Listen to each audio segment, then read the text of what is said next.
Friends நேயர்களுக்கு வணக்கம். நம்ம ஜெயிச்சிருவோம் மாறா, ஜெயிச்சிருவோம், கவலையே படாத, கன்ஃபார்மா 2026 நம்ம தான் அப்படின்னு ஒரே போடா போட்டு இருக்கிறாரு திண்டுக்கல் சீனிவாசன்.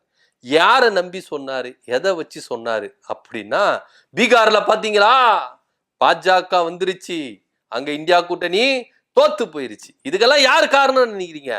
எஸ்ஐஆர். இந்த எஸ்ஐஆர் வரட்டான் 2026ல இபிஎஸ் தான் முதலமைச்சர், எந்தவித மாற்று கருத்தை இல்ல, எழுதி வச்சுக்கங்கப்பா அப்படின்னு சொல்லிட்டு ஒரே போடா போட்டு இருக்கிறாரு திண்டுக்கல் சீனிவாசன். உண்மையிலேயே அவர் சொல்ல வருது என்ன அப்படின்னா, எஸ்ஐஆர் மூலியமா தான் பாஜக பீகார்ல வின் பண்ணி இருக்குது அப்படின்னு படார்னு ஓப்பனா சொல்லிட்டாரு. ஏற்கனவே இங்க குட்டையை கலப்பின்றிருக்காங்க. பீகார்ல பாஜக தேர்தல் ஆணையத்தின் உதவியோடு தான் வின் பண்ணாங்க, தேர்தல் ஆணையமும் முறைகேடு பண்ணி இருக்கு அப்படின்னு. இப்போ கூட்டணியில் இருக்கிற அதிமுகவை சேர்ந்த மூத்த ஒரு தலைவர் சீனிவாசன், திண்டுக்கல் சீனிவாசன், இப்போ எஸ்ஐஆர் மூலியமா தான் பாஜக வின் பண்ணிருச்சு அப்படின்னு சொல்றாரு.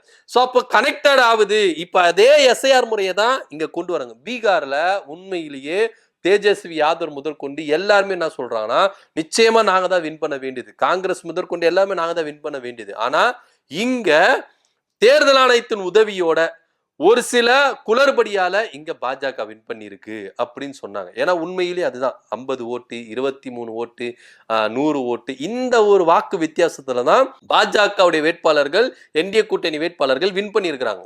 ஒரு தொகுதியில, ஒரு ஊர்ல ஒரு முதலமைச்சர் போறாரு, ஒரு ஒட்டுமொத்த கிராமம் என்ன பண்றாங்க, விரட்டி அடிக்கிறாங்க. ஆனா அந்த தொகுதியில அவங்க மக்கள் ஓட்டு போடல, ஆனா அந்த ஊர்ல அவருக்கு ஓட்டு விழுந்திருக்கு அப்படின்னு சொல்றாங்க. மக்கள் எல்லாருமே கேள்வி கேட்க ஆரம்பிக்கிறாங்க.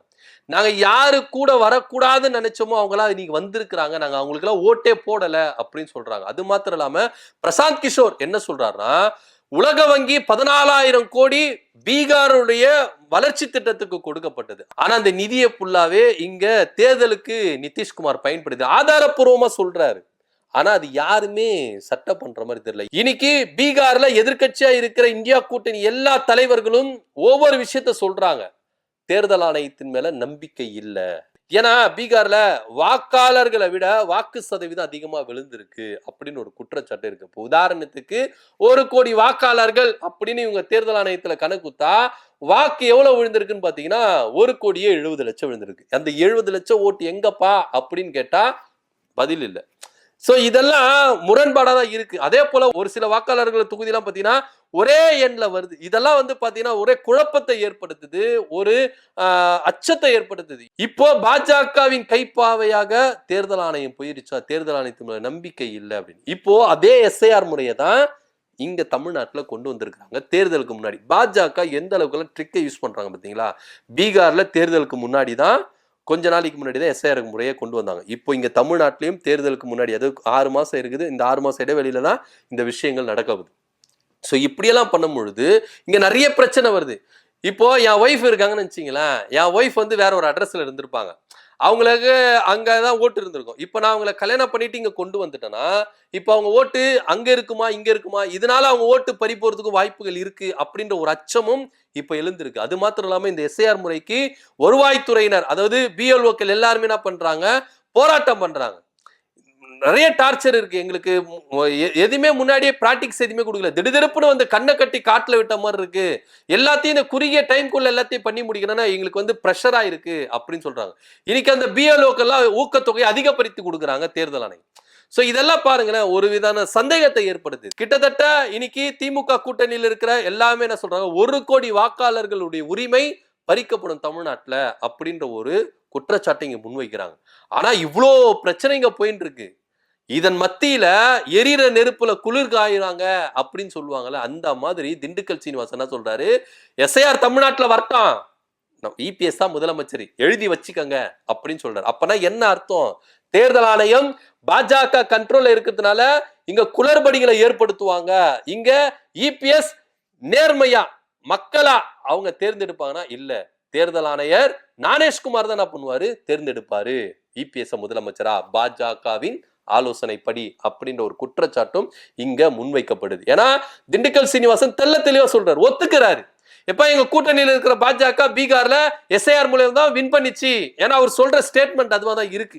என்ன தைரியம் பத்தி அண்ணனுக்கு எப்படி ஓப்பனா சொல்லியிருக்காரு, பயப்பட மாட்டாருங்க, எல்லாத்தையும் ஓப்பனா சொல்லிடுவாரு. நம்ம மனசுக்குள்ள எதுவும் வச்சுக்க மாட்டாரு, கள்ளக்கப்படம் இல்லாத மனசு. ஓப்பனா சொல்லிட்டாரு, பீகார்ல பாஜக என்டிஏ கூட்டணி எஸ்ஐஆர் மூலியமா தான் வின் பண்ணிச்சு. அதே எஸ்ஐஆர் தமிழ்நாட்டுல வரட்டும், இங்க என்டிஏ கூட்டணி இங்க ஆட்சியை பிடிக்குது, நம்முடைய எடப்பாடி பழனிசாமி தான் முதலமைச்சர் அப்படின்னு. எப்படிங்க சந்தேகம் வராம இருக்கும்? எப்படிங்க தேர்தல் ஆணையத்து மேல நம்பிக்கை வரும்? இன்னைக்கு நான் போடுற ஓட்டு அது எந்த கட்சிக்கு போய் சேர போகுது அப்படின்றதே தெரியல. நான் அதிமுகவுக்கு போடலாம், திமுகவுக்கு போடலாம், எந்த கட்சிக்கு வேணாலும் போடலாம்.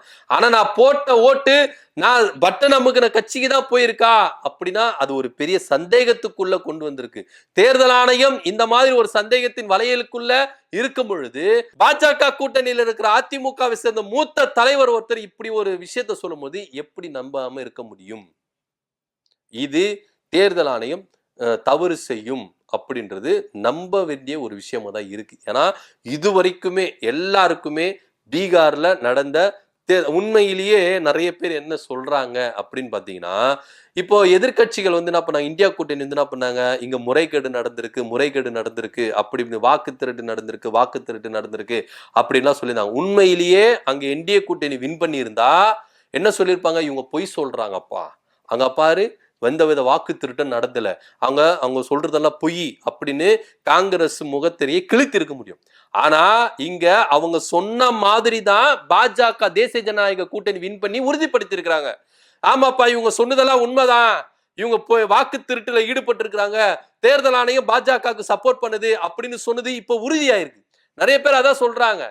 இன்னைக்கு பீகார்ல என்டிஏ கூட்டணி ஜெயிச்சு ராகுல் காந்தி சொன்னதெல்லாம் உண்மை அப்படின்னு நிரூபிச்சிருக்காங்க, அவங்களே நிரூபிச்சிருக்காங்க. ஒருவேளை இங்க என்டிஏ கூட்டணியை தவிர்த்துட்டு இந்தியா கூட்டணி வின் பண்ணியிருந்தா காங்கிரஸ் சொன்னது எல்லாமே பொய், கட்டுக்கதை, நம்பாதீங்க அப்படின்னு உறுதியா இருக்கும். ஆனா இங்க தேர்தல் ஆணையமோ பாஜகவோ என்டிஏ கூட்டணியோ ஜெயிச்சு ராகுல் காந்தி சொன்னதெல்லாம் உண்மை அப்படின்னு நிரூபிச்சிருக்கிறாங்க அப்படின்றதான் இங்க எடுத்துக்கொள்ள வேண்டியது.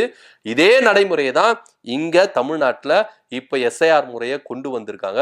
இது பணிகள் முடிவடைந்த பிறகு இன்னொரு விஷயம் என்ன சொல்றாங்கன்னா, புலம்பெயர்ந்த வெளி மாநிலத்தவர்கள் தமிழ்நாட்டுல இங்க வந்து சேர்ந்து இருக்கிறாங்க, அவங்களுக்கும் வாக்குரிமை இங்க கொடுக்கப்படும்.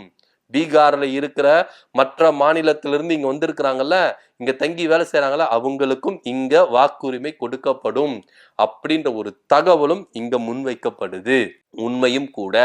அதனால இங்க தமிழர்களுடைய வாக்குரிமை பறிக்கிறது இல்லாம வடமாநிலத்திலுடைய வாக்குகள் இங்க உறுதிப்படுத்தப்படும் அப்படின்னு ஒரு தகவல் இருக்கு. இதன் மத்தியில தான் திண்டுக்கல் சீனிவாசன் ஐயா எஸ்ஐஆர் முறை இங்க வந்தா நிச்சயமா இபிஎஸ் முதலமைச்சர், எந்தவித மாற்று கருத்து இல்ல, வெயிட் பண்ணுங்க, அடுத்தது நம்பாட்சி தான் அப்படின்னு சொல்லிட்டு கன்ஃபார்ம் பண்றாரு. இதை பத்தியோட கருத்து என்ன அப்படின்ற கீழே கமெண்ட் பண்ணுங்க. நன்றி, வணக்கம்.